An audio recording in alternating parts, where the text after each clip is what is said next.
국민 여러분 안녕하셨습니까? 인도태평양 전략연구원의 최수용입니다. 오늘도 저희 공작관TV 그레이트 게임을 애청해 주셔서 감사를 드립니다. 저희와 함께 시간을 공유하고 계시는 전국 곳곳의 국민 여러분, 또 해외에 계시는 동포 여러분, 감사합니다. 오늘 제가 전해드릴 이야기는요, 이 지금 정보 실패, 판단력 부족, 이로 인해서 지금 여야 불문하고 엑스포에 대한 참패를 현재 질타를 하고 있습니다. 자, 국회에서 박진 외교부 장관이 완전히 도마에 올려서 아주 그냥 문매를 맞았습니다. 그리고 여기에 대해서 박진 장관이 여러가지 답변을 하고 있습니다만은, 어찌 됐든지 간에 이 공통적으로 지적되고 있는 것은, 자, 2030 엑스포 유치전 참패, 그리고 정부의 정보 실패, 판단력 부족에 대한 여야 의원들의 질타가 쏟아졌죠. 이에 대해서 박진 장관도 할 말이 없었는지 결과적으로는 국민들께 송구하게 생각한다, 그러면서도 정부로서는 최선을 다했다고 말을 하고 있습니다. 자, 그러면 정녕 정부로서는 최선을 다했을까요? 같은 여당의 윤상현이라고 하는 의원도 예상 밖의 참패라면서 외교부 일선에서는 엑스포가 힘들다고 보고했는데, 워낙에 대통령실 위에서 그룹 띵크, 즉 집단적인 사고, 확증 편향이 있지 않았나 반추하기 바란다 라고 얘기를 했어요. 이 윤상현 씨의 이 이야기는요, 더 구체적으로 풀어서 얘기하면요, 대통령실 내에 있는 특정 그룹 한두 명의 편향된 사고에 의해서 대통령에게 거짓 정보가 확대되어서 보고되었으니까 너희들 책임져라, 이런 얘기가 되겠습니다. 그리고 같은 당의 정진석이라는 의원이 또 있죠. 이 사람은 또 이런 얘기를 해요. 국민들이 유치 실패 자체에 대해 실망하는 것보다 판세 분석 실패에 더 실망하고 있지 않나 생각한다, 이런 얘기를 하고 있습니다. 이에 반해서 더불어민주당의 의원들은 공세가 더 거칠었겠죠. 자, 지금 박홍근이가 대통령실이 막판에 49대 51까지 따라붙어 역전도 가능하다고 해서 기대를 했는데, 나도 속고 국민도 속았다고, 그러면서 대한민국의 자긍심 자존심에 먹칠한 대국민 희망 고문이었다고 비판을 하고 있어요. 또 박병석이도 나서서 대통령에게 보고되는 각종 사안이 진실과 사실에 입각해 있는지 의문을 갖게 된다, 국정 전반에 걸쳐서 진실과 다르게 듣고 싶은 것만 골라 듣는 것은 아닌지 근본적인 점검이 필요하다, 이렇게 꼬집고 있네요. 말들은 참 이렇게 쉽게도 잘합니다. 본인들은 어떻게 살았는지 뒤로 돌아다 보면 감히 이런 입을 열지 못할 텐데, 이 정도로 지금 국회에 있는 자들이 뻔뻔하고 양심이 없다는 것이죠. 자, 그에 대해서 박진 장관도 좋은 결과가 나오지 못해서 애석하게 생각하고 책임감을 느낀다, 국민께 송구하다 그랬는데요. 자, 이제 1차가 됐든 2차가 됐든 다 일은 끝났어요. 119대 29로 아주 처참하게 참패를 당했죠. 자, 그렇다면 과연 이번에 우리가 지게 된 게, 사우디아라비아에서는 오일머니가 많아서 돈을 많이 써서 되고, 우리는 돈이 오일머니가 없어서 그렇게 해서 엑스포 유치를 실패했을까요? 자, 우리 국민 여러분들 과연 그렇게 생각들 하십니까? 그러면 정보기관에서 근무한 사람들 눈에는 어떻게 보이는지 제가 저의 경험을 중심으로 해서 좀 다음 같은 설명을 드리고 싶습니다. 우선 첫 번째로 국가정보원을 중심으로 해서 즉 국가정보원과 국가정보원장이 그 위원회의 위원장이 되어서 이 전 세계 규모의 이 국제 행사를 유치하는데 전 국가적인 유치 태스크포스 TF팀을 운영했어야 되는데 전혀 그렇지 못했다는 점이죠.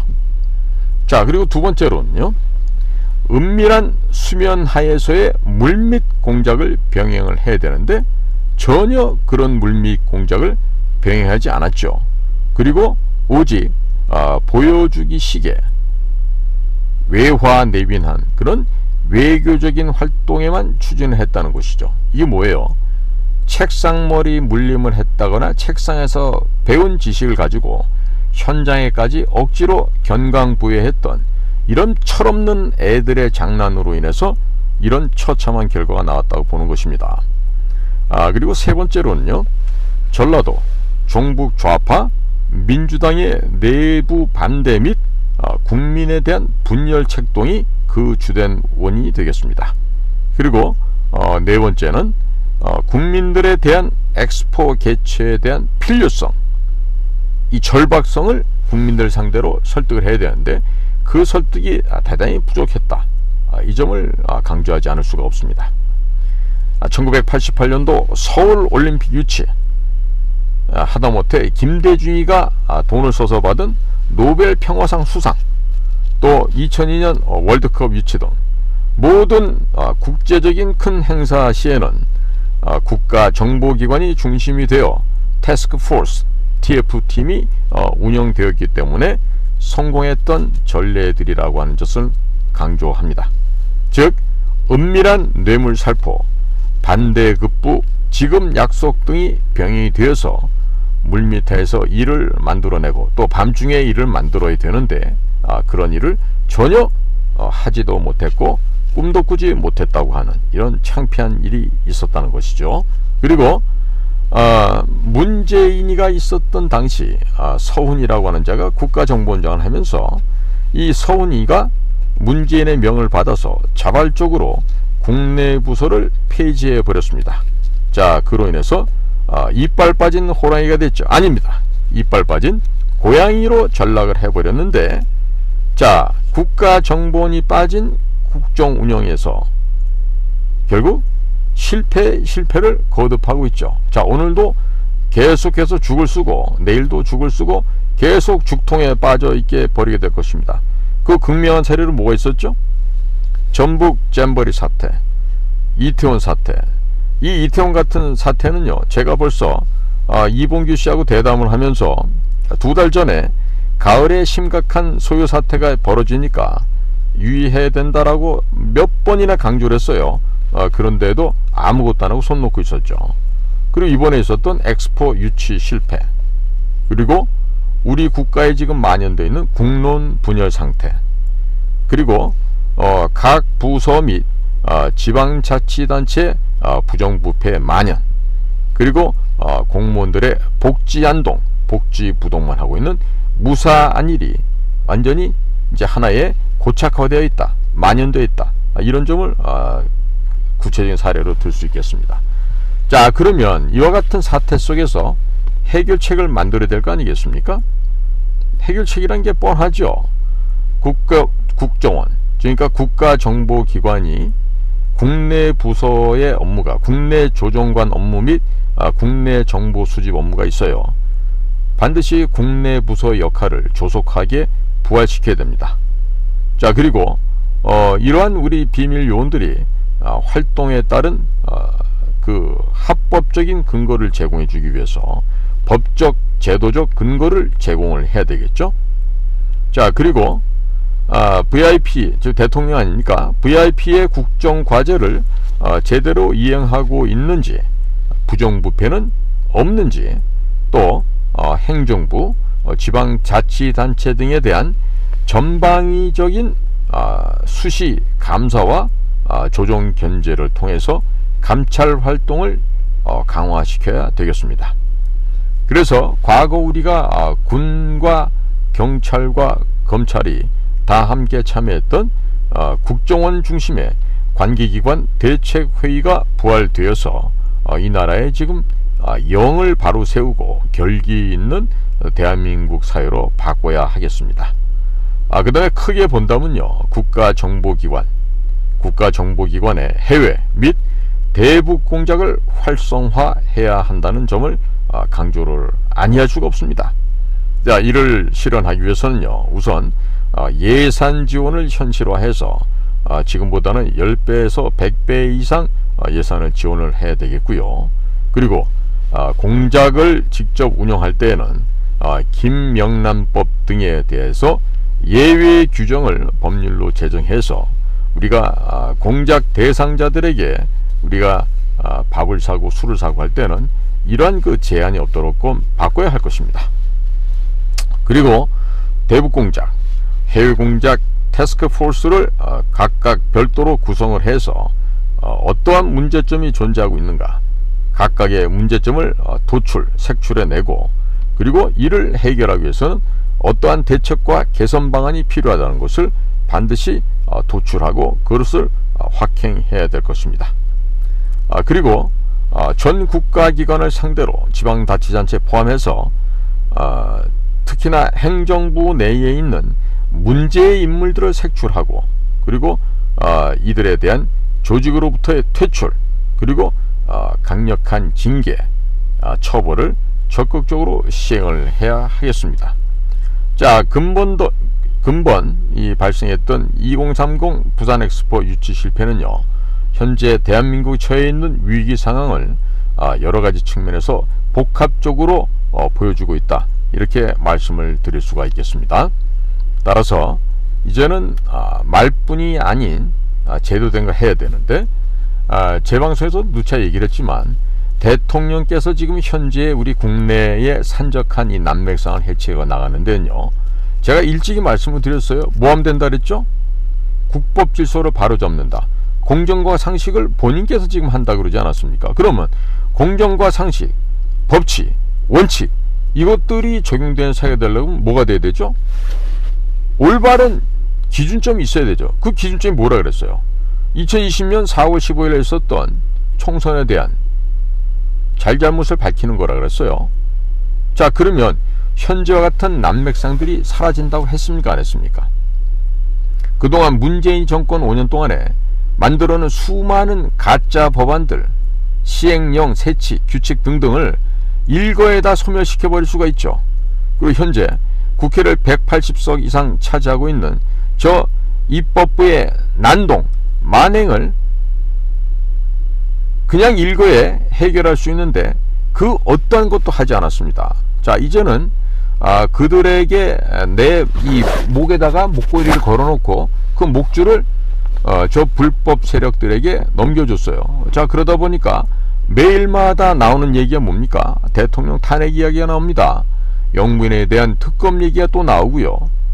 이제는 뭐 아예 그냥 내년도 총선을 지나가면서 윤석열을 끄집어 내려서 아주 그냥 이 대선 불복 및 정권을 다시 찬탈하겠다는 얘기가 지금 공공연하게 나오는데, 현재 대통령과 그 참모진들, 또 행정부 수반들이 장차관들을 비롯해서 대응하는 정도를 보고 있으면요, 도대체가 갈 길을 잃은, 나침반을 잃어버린 아주 그냥 방향을 잃고 헤매는 불쌍한 양떼들처럼 되어 있어요.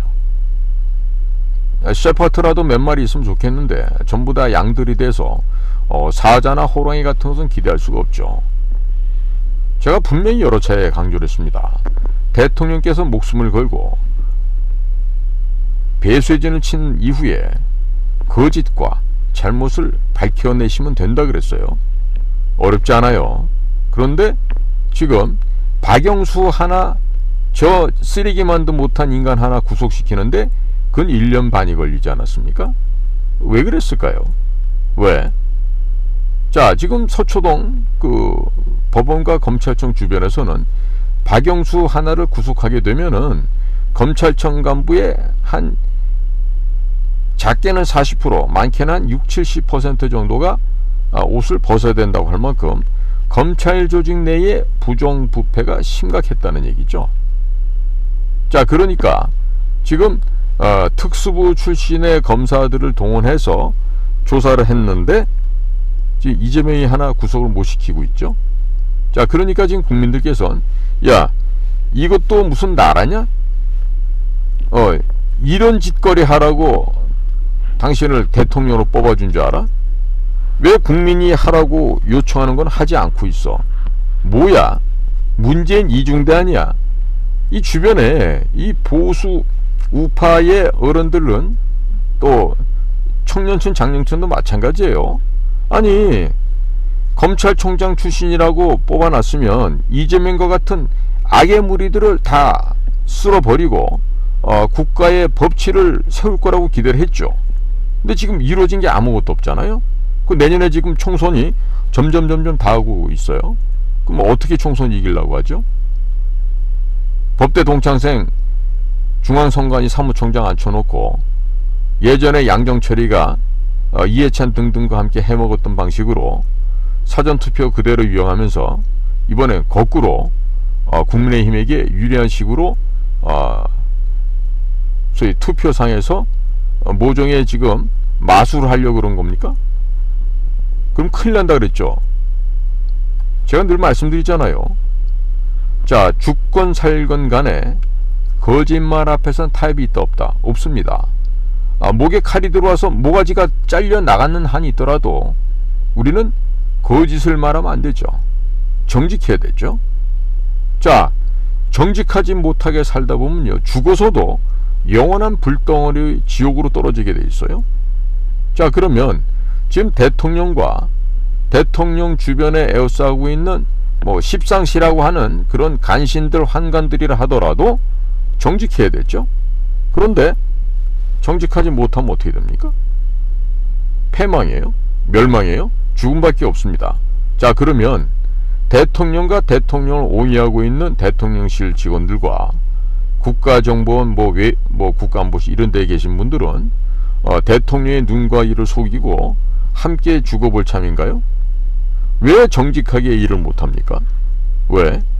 뭐 때문에 이렇게 자꾸 격가지로 비껴가고 회피하려 그러고 숨으려 하고 정면 돌파를 왜 하지 못하는 것일까요? 참 안타깝게 그지없는데요. 자, 지금 제가 보면은요, 주변에서 어떤 그 장관, 무슨 기관장 이런 사람들이 있다 보면 그 밑에 보좌관이나 비서관 이런 사람들이 있죠. 그런데 장관을 수행하고 장관의 일정을 갖다가 조율하고 하다 보면 많은 사람도 접촉하게 되고 보통의 직원들보다는 그 인간 교류의 폭이 넓어질 수 있어요. 그런데 이때 조심해야 될 게 있죠. 이 보좌관 출신들은요, 겉멋이 들기가 쉽습니다. 겉멋이 들기 쉬워요. 제가 보면은 저희 그 국가정보원에서도 그런 애들이 있어요. 그 어렸을 때 보좌관도 아니야, 그냥 그 7급 때 보좌원 이런 거 나부랑이 하면서 선배들이 가져다 주는 보고서를 국장한테 차장한테 보고를 하다 보니까 그거 보니까 제법 뭐가 있고 이런 걸 알게 돼요. 그러니까 시건방이 드는 거지. 본인은 정작에 현장 가서 그런 활동 해본 적이 없어요. 그런데 머리에 건방이, 교만이, 오만함이 가득 차게 돼 있는 거예요. 마치 지가 차장이 된 듯한, 제놈이 보좌원인 주제에 국장이 된 듯한 이런 그 건방증에 들게 된다고. 그렇게 되면요, 나가서 멋을 부리려고 하다가 망가집니다. 그리고 실천할 능력도 없으면서 그냥 입으로 나불나불거리는 걸 갖고 마치 자신이 무슨 비밀 정보요원이 된 줄로 착각을 하는데, 자, 그런 애들이 세월이 지나서 무슨 국장이 되고 차장이 되고 원장이 되고 이렇게 되면은 이 나라 망하는 거죠. 그런데 불행하게도 우리나라는 많은 분야에서 가방모치 출신들이 출세를 하고 이 보좌관 하는 애들이 먼저 올라가고 이런 짓들을 하다 보니까 야전에서 직접적으로 전투를 해오던 그 야전 보병들은요, 정작에 올라갈 때가 되면 진급이 안 돼요. 왜?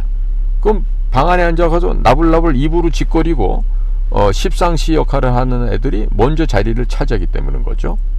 그러니까 이번에 우리가 엑스포 10회라는 거 보면요, 외교 안보 라인에 특히 국가안보실 같은데 그런 제대로 그 책상에서만 배운 애들이 뭘 국제관계를 잘못 파악한 점이 많아 보여요. 진짜 그렇습니다. 그리고 국가정보원도 제가 과거에 있었던 그런 국가정보원이 아니라 오직 그 입술로 이 립서비스를 잘하는 애들이 마치 능력 있는 것처럼 되어버리는 이런 세상이 되어버린 거죠. 자, 그러니까 지금도 늦지 않았어요. 그 십상시대를 빨리 쫓아내야 됩니다. 자, 박근혜 대통령 때도 그 문고리 3인방들 때문에 망가졌다. 그 봐왔지 않습니까? 그러니까 이명박 때도 왜 망했는지 아시죠? 만사형통이라고 그 형님과 관계된 애들이 온갖 국정을 농단을 했기 때문에 일찌감치 망할 수가 있었던 것이죠. 그러니까 지금 필연적으로 박근혜 대통령을 감옥에 쳐놓고 또 박근혜 대통령과 일했던 사람들을 다 감옥을 보내고 했기 때문에 박근혜 대통령 시절의 그 인재들은 지금 쓸 수가 없는 풀이에요. 그러니까 천상인재 가져다 쓰는 게 이명박 때 인재라고 갖다 쓰는데 보잘것없죠. 별 볼 일 없는 사람들을 억지로 자리에 앉혀서 쓰려고 하니까 계속해서 잡음이 일어나고 그리고 대통령에게 직설로 간하는 사람은 없습니다. 대통령에게 직접적으로 이렇게 하면 안 됩니다라고 얘기하는 사람이 없다는 얘기예요. 그러니까 지금 요문양 요꼴로 흘러가는 거 아니겠어요? 저는요 요즘에 유튜브에 나와서 광분하고 대통령을 갖다 아주 그냥 웃긴 망나니 내지는 희화화시켜서 뭐 윤석열이 개, 뭐 저놈 뭐 이렇게 하면서 얘기하는 이런 것들 보고 있으면요 이 나라의 국가적인 권위가 땅바닥에 떨어졌다는 생각을 금할 수가 없습니다. 자, 지금요 뭐 윤석열이 개 있잖아, 윤석열이 그 자식 뭐 이래가면서 떠드는 애들 보잖아요. 걔네들은 그는 과연 지들이 욕하는 윤석열만큼은 인격이나 뭐가 있을까요? 아니에요. 그렇지 못한 정말로 수준 이하의 아이들인데 그런 아이들이 지금 국가 원수를 갖다 욕보이는 걸 해도 뭘 어떻게 할 수가 없어. 왜? 방송이고 뭐 통신이고 뭐 다 엉망이 돼 있는데 아직도 정상화된 게 하나도 없지 않습니까? 자, 이러고서는 무슨 공정과 상식이 통하는 나라가 될 수 있겠어요? 아니 될 얘기죠. 그렇기 때문에 목숨을 걸어야 된다는 얘기예요. 목숨 걸지 않고 편안하게 퇴임 이후부터 지금부터 생각한다라면 그 결과는 필패밖에 없습니다. 반드시 패입니다. 자, 그럼 필패를 눈앞에 두고서 혼자만 지면 괜찮은데 국민들의 삶이 또 망가지겠죠. 자, 대통령 한 분 잘 뽑아서 지나간 5년을 좀 바로잡아 주기를 그렇게나 희망하고 했는데 과거에 잘못된 걸 바로잡지 않아요. 극명한 세로 문재인에 대해서 손도 못 대요. 이재명이도 구속도 못 시켜요. 자, 이러니까 지금 보수우파라고 하는 분들의 지금 혈압이 이미 많이 올라갔죠. 등 돌리는 건 앞으로 시간 문제 될 수도 있습니다. 자, 그러니까 대통령님 그리고 그 옆에 계시는 수석비서관 여러분들 또 각각의 실장들 뭐 실장들이 지금 유명무실하다 그러잖아요. 대통령 비서실장도 있으나 마나 국가안보실의 조태용 실장도 있으나 마나 그 누가 하는 거예요 다? 어떤 사람들이 하길래 지금 실장들이 있으나 마나 소리가 듣죠? 국가정보원장도 있으나 마나 뭐 이렇게 됐다고 하네요.